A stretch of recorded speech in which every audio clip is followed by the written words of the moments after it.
saja, sehingga saya harus membacakan semuanya, mulai dari gambaran umum, statistik, nanti keuangannya akan dibacakan oleh bendahara.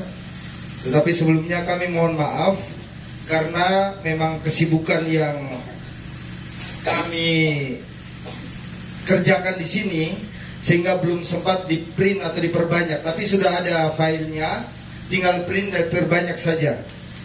Ya, kami mohon maaf sekali lagi, sehingga di kesempatan ini saya hanya akan membacakannya saja untuk kita ketahui bersama. Ya. Yang pertama-tama kami akan menyampaikan selama rapat kerja, Stasi TEPA belum mempunyai visi dan misi. Tapi kali ini kami akan bacakan visi dan misi dari TEPA punya. Ya. Jadi latar belakang yang membelakangi kami menciptakan visi dan misi adalah sebagai berikut. Kehadiran gereja adalah sebagai tanda keselamatan manusia. Keselamatan itu hanya melalui Yesus yang hidup di tengah umat manusia. Setiap orang yang percaya tentu diajak untuk hidup sesuai ajarannya. Ia mengajarkan kita untuk selalu hidup rukun, saling mengasihi, menolong satu dengan yang lain. Nilai-nilai ini sebenarnya sudah harus dihidupkan terus oleh setiap Kristen. Tantangan dewasa ini adalah bahwa nilai-nilai Kristiani semakin kendur. Kebutuhan untuk berkumpul dan berdoa sebagai umat Katolik hampir hilang. Kalau di waktu lampau gereja adalah segalanya, namun kini gereja bukan lagi segala-galanya. Gaya hidup, pola pikir sudah banyak menyita waktu dan perhatian.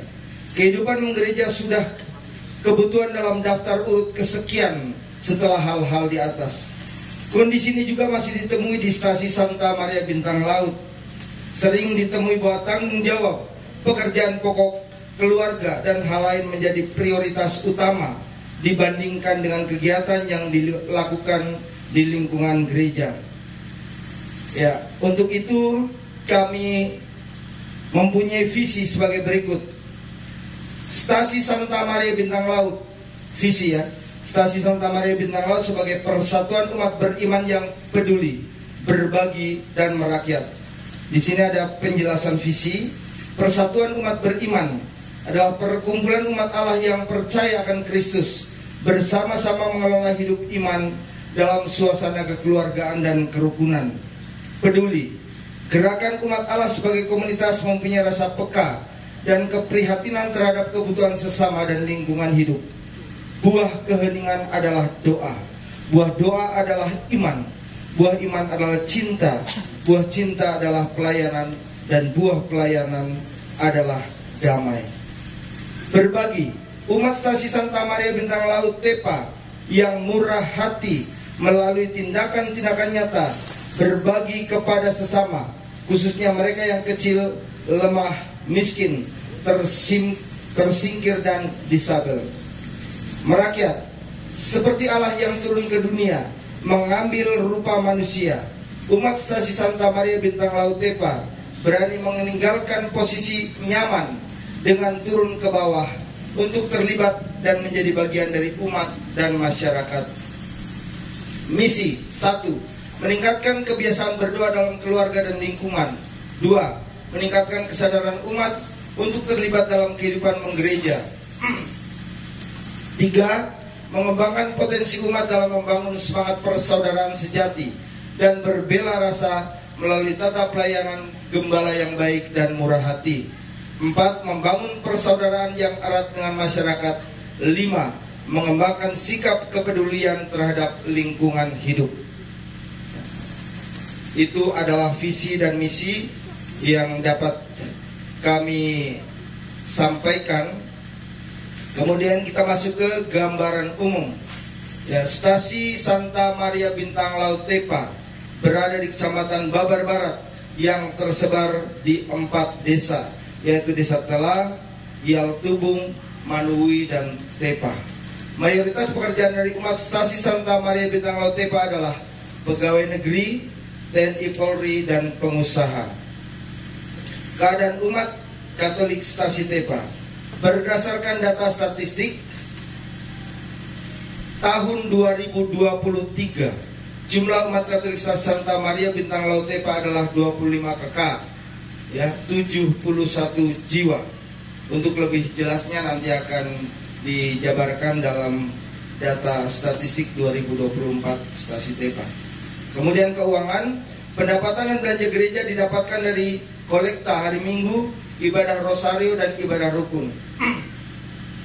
Kesadaran umat untuk memberi kepada gereja sudah semakin baik, sehingga program-program yang sudah direncanakan mulai bisa dijalankan secara baik, baik itu renovasi gereja dan pastoran maupun pembenahan lingkungan gereja dan kebutuhan-kebutuhan gereja lainnya.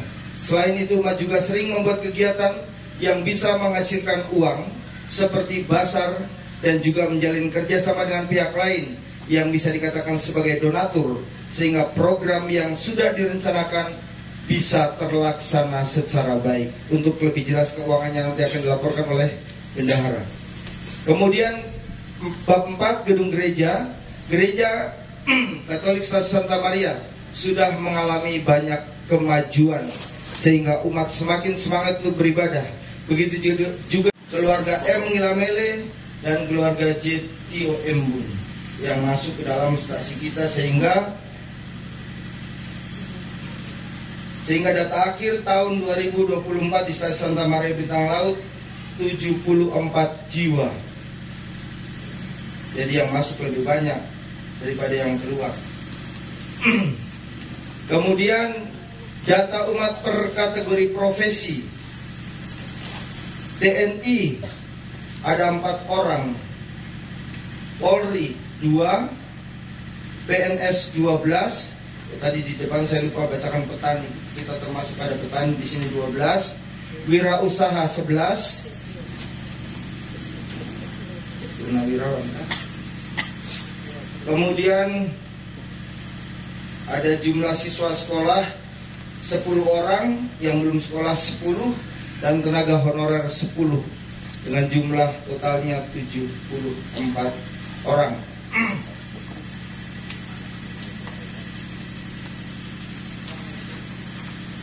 Kemudian jumlah orang yang dibaptis selama tahun 2024 tidak ada. Komuni pertama mungkin nanti akan dilaksanakan pada tanggal besok kemungkinan. Itu ada 5 orang, itu perempuan 2, laki-laki 3 yang akan menerima komuni pertama di tahun 2024. Kemudian pasangan perkawinan juga tidak ada. Yang berpindah ke agama lain ada 1 tanpa pemberitahuan. Dia pindah ke GBI, jumlah jiwanya 2 orang.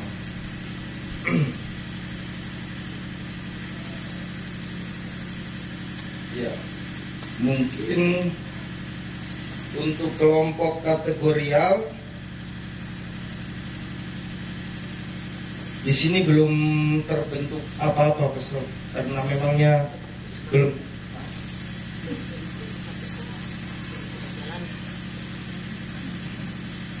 Sudah terbentuk tapi katanya belum jalan. Memang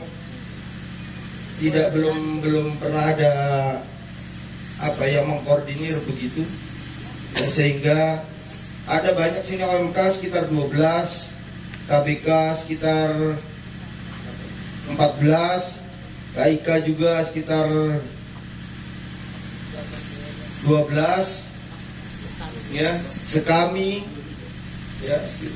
sekitar 16, tapi belum pernah ada yang mengkoordinir secara baik, sehingga belum pernah ada pembentukan dan belum pernah ada pelantikan seperti begitu. Kemudian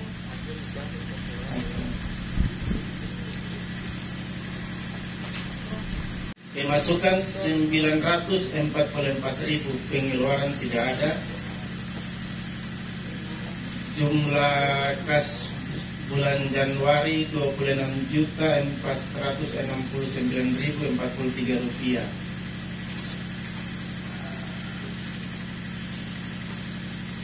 Bulan Februari pemasukan 1.342.000, pengeluaran 1.770.000.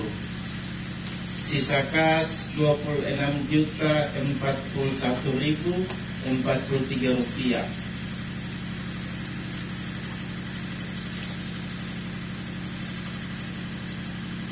Bulan Februari, sisa kas bulan Februari 26.041.043 rupiah.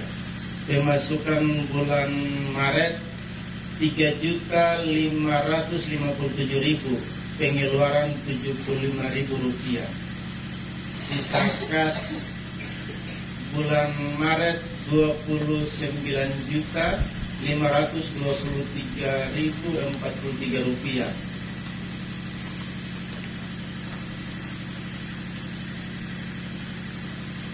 Pemasukan bulan April 738.000, pengeluaran 1.580.000 rupiah. Sisa kas bulan April 28.681.043 rupiah.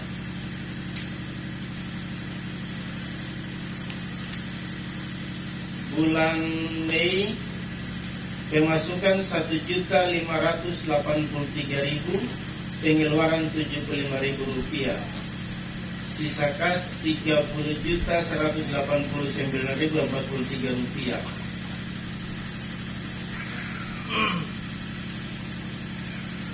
Bulan Juni pemasukan 1.572.000, pengeluaran 125.000, sisa kas 31.636.043 rupiah.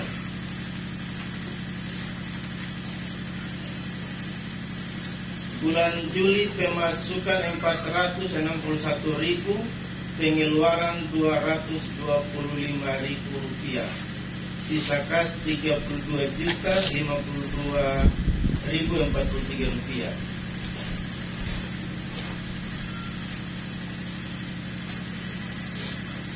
Bulan Agustus pemasukan 709. Yang berikut yang tadi dikatakan tentang kelompok kategorial, ya, Ketua Stasi mengatakan sudah dibentuk tapi belum jalan, tapi kemudian ada yang mengatakan bahwa belum terbentuk dengan baik karena tidak ada yang mengkoordinir.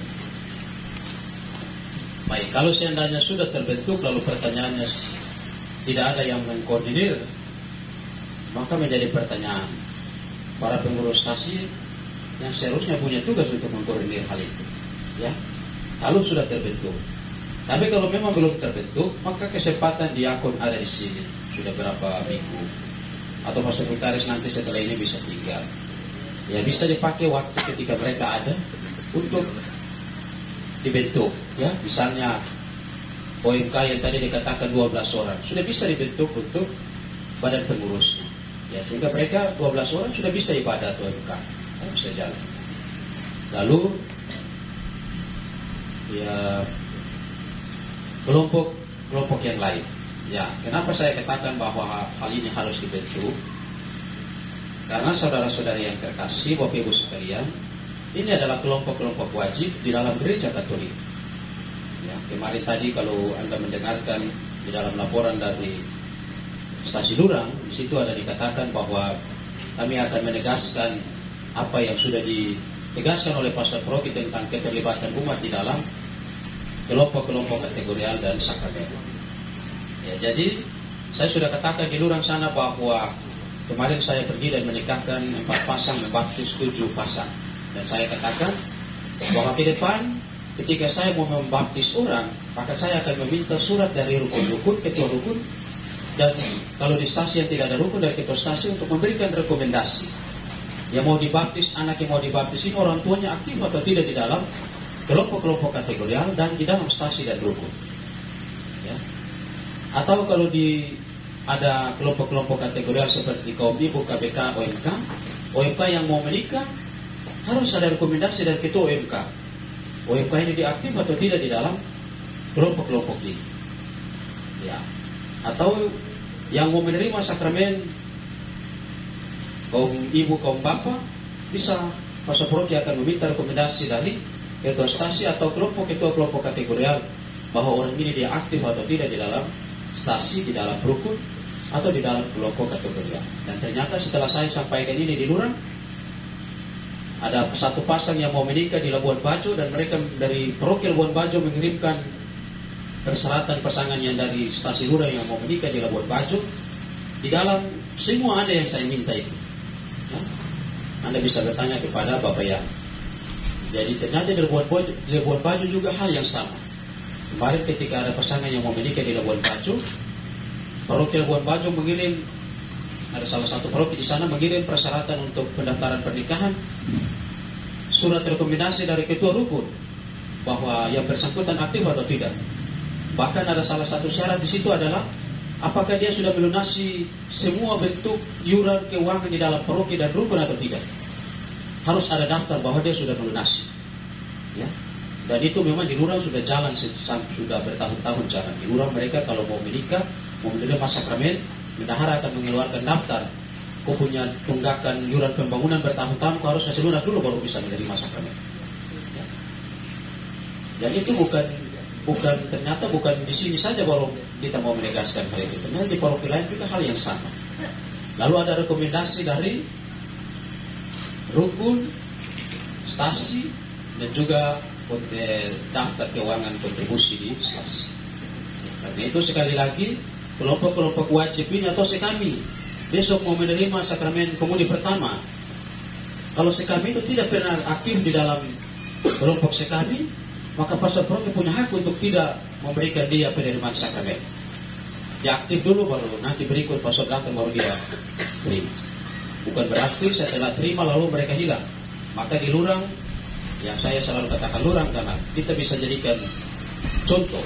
Setelah mereka menikah, di beberapa bulan pertama mereka datang gereja pakai absen. Supaya kesannya mereka tidak mencari gereja hanya sekedar setelah menerima sakramen dan kemudian hilang. Jadi para pengurus stasi mengkoordinir betul bahwa mereka yang menikah ini setiap minggu setelah menikah wajib hadir untuk datang ikut ibadah sabda maupun misa hari minggu. Dan itu mereka para pengurus stasi buat hari itu. Ya, untuk mengontrol supaya anak-anak muda kita di stasi tidak hanya sekedar cari gereja kalau membutuhkan saja. Setelah menerima sakramen hilang dari gereja. Ya, seperti itu. Dengan catatan mereka punya surat nikah hanya akan keluar apabila mereka setelah menikah memenuhi syarat yang ditentukan oleh stasi. Nah, seperti itu. Dan itu bisa jadi pelajaran juga untuk stasi-stasi yang lain. Ya, untuk bisa kita mengontrol keaktifan umat di dalam stasi rukun kita masing-masing. Yang berikut di stasi Tepa ada, setelah mendengarkan tadi malam beberapa catatan dari dokumen dari stasi Tepa tadi, dari bendahara juga para pengurus sudah mengusulkan supaya penambahan satu lagi bendahara, ya, karena beberapa kali bendahara stasi Tepa terlambat mengirim keuangannya ke paroki karena dengan alasan bendahara di stasi Tepa dalam hal ini untuk duduk di depan laptop masih kurang, ya. Karena itu bendahara diminta supaya ada satu lagi penambahan bendahara yang tugasnya di akuntan, satu di kasir uang keluar masuk dan satu untuk laporan keuangan secara tertulis, terutama yang menggunakan laptop, ya. Dan itu pasti setelah ini kita akan melihat duduk bersama dengan pengurus DPS dan memutuskan siapa yang bisa kita angkat untuk menambah sebagai anggota bendahara di stasi Tepa. Ya, sekali lagi nanti setelah rakyat para DPS pengurus inti kita duduk bersama untuk menentukan bersama pastor paroki. Baik, sekian beberapa hal yang saya sampaikan pada kesempatan ini dan salve.